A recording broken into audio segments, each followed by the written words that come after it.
Hello,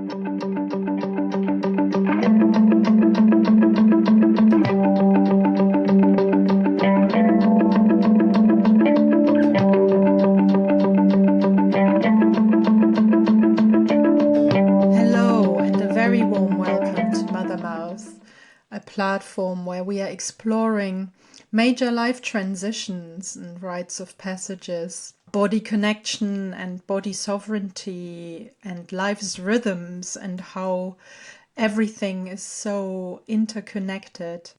I'm your host, Stephanie Wiechowski, and I'm an artist, herbalist, and a mother of a 7-year-old daughter. And this is already the 5th episode that I am publishing. And I have realized that I haven't really given a proper introduction to the podcast or this platform and what it is for as yet.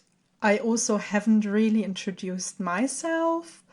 And I also haven't explained what the word Mothermouth means or how it came into being. I have had quite a few people, asking me about it.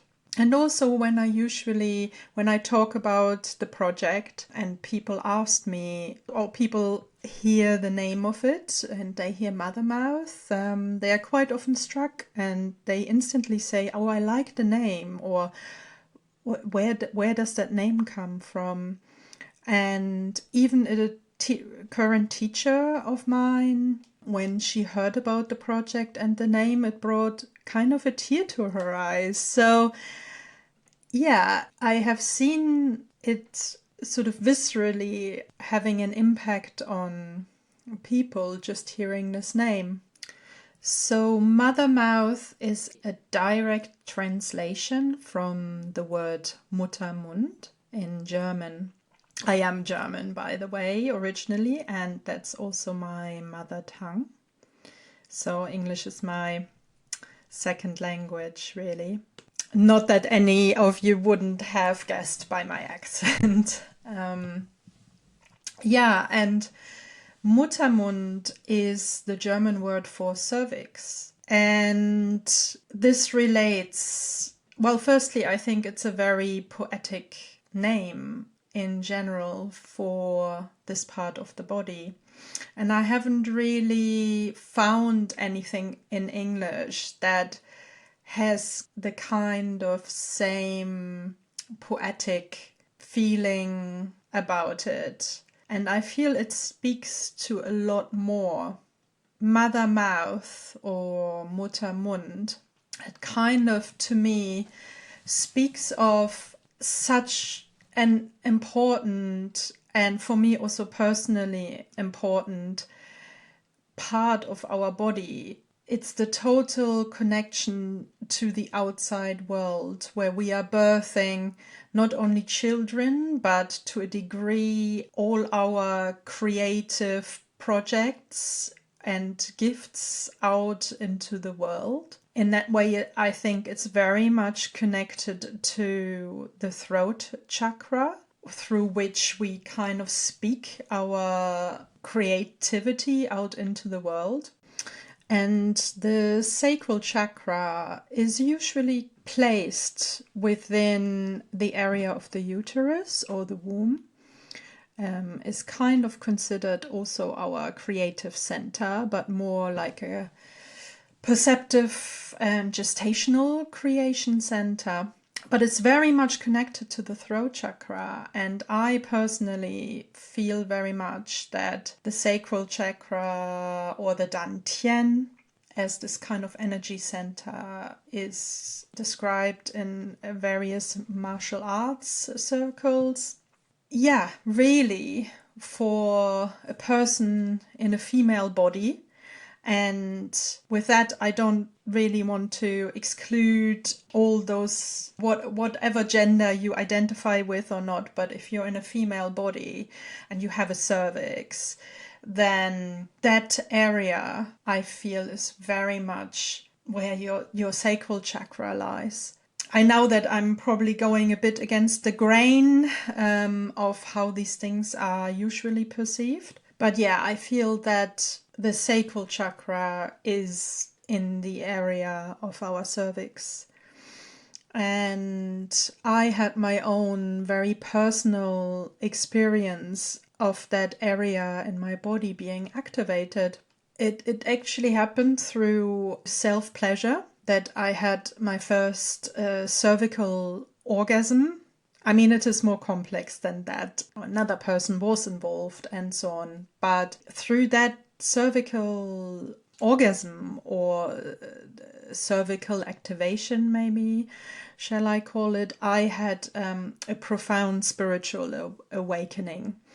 And it just kind of opened some channels, and I started having visions and saw ancient symbols during any kind of sexual activity from that moment onwards. Yeah, I mean, it sent me on a huge journey to understand what was happening, to really understand a lot of concepts and spiritual traditions and paths in my life. Yeah, just to really understand that I wasn't going mad.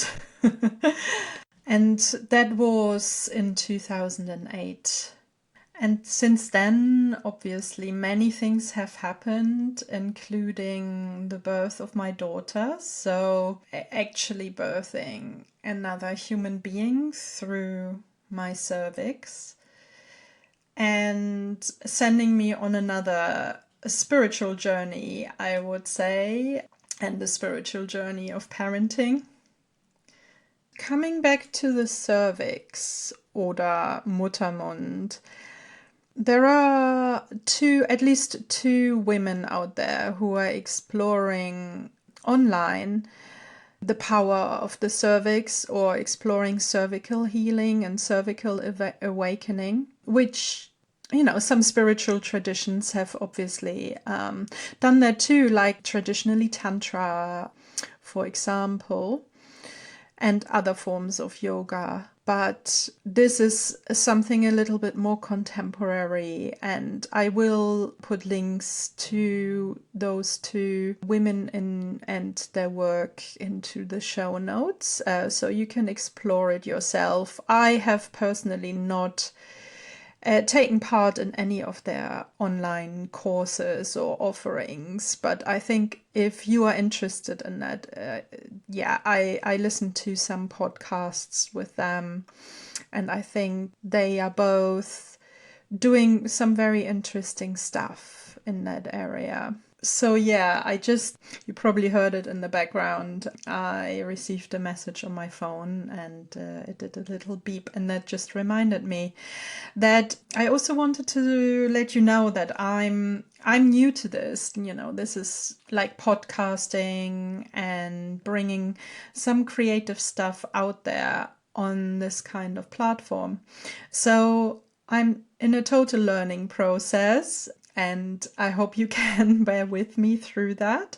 Yeah, interesting to explore new recording devices, different kind of editing programs, because I am doing it all myself at this stage. And finding the time for all of this through motherhood and our daily demands in this modern life, because I still live within the mainstream and mainstream society. So I have to look after things like trying to pay the rent and other life's demands apart from parenting. And I'm also actually going through a divorce at the moment. I have been separated for over a year. And entering perimenopause, or I have already entered perimenopause, and all these things bring their own challenges and, of course, opportunities too. And I'm really hoping to explore this much more with, on this platform with you, with some of the people that I hope to interview. And in regards, or coming back to that, yeah, I am editing the podcasts by myself and uploading them. And I wanted to say thank you to Guy Windsor from the Sword Guy podcast, who is a friend of a friend and who has really helped me to set this up. Not just suggesting recording equipment and software, but also giving some advice on some important just post-production things, even if it comes to what kind of files to use and export stuff to that different podcast platforms will use. So yeah, I just want to say a big thank you to Guy, who has been quite generous in sharing his experience and knowledge with that. And I would like to announce a little expansion to this that has come up during the new moon in Virgo. And I did a little new moon meditation, or going inward, and it came up that I would quite like to intersperse, or put the seeds out there to intersperse the interviews and podcasts with some maybe shall I call them musings of mine. So there will, from now on, there will be a little side or extra publication of the Mothermouth musings, which will take the form also of audio recordings.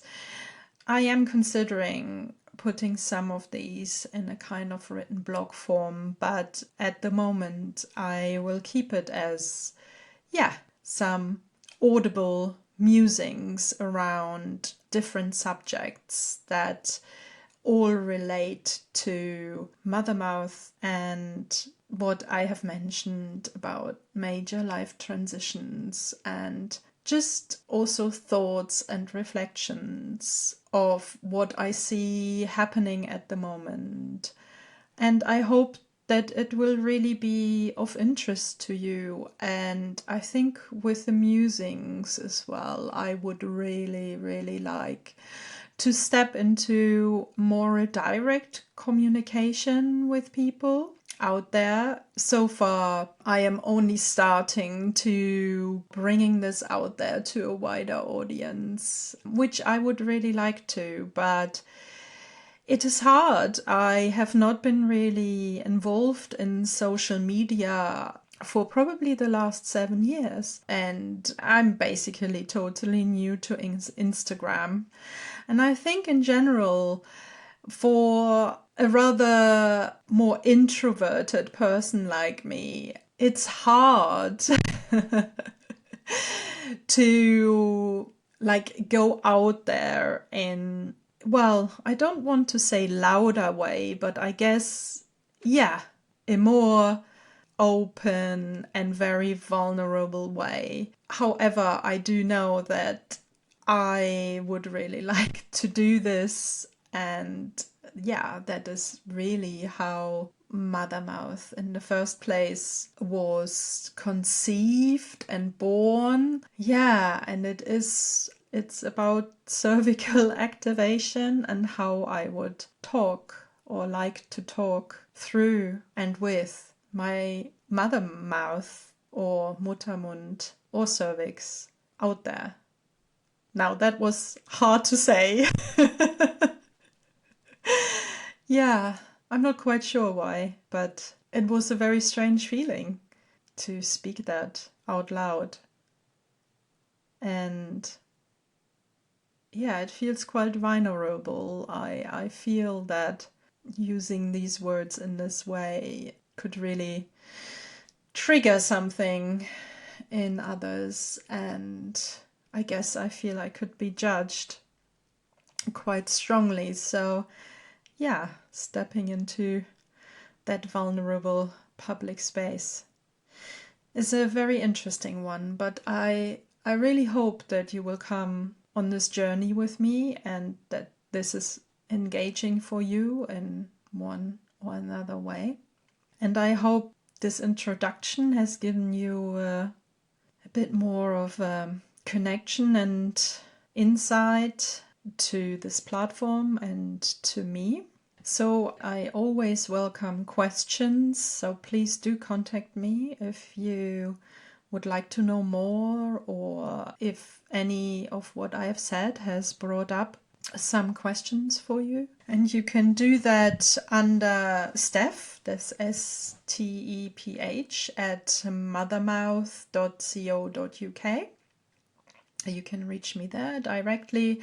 I will only check emails once a day, though, just to keep on top of all of life's demands, really. But yeah, I hope to answer every email that I receive within a day or two.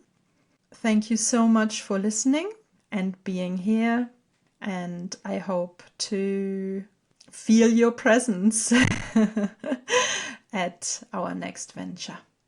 Bye for now.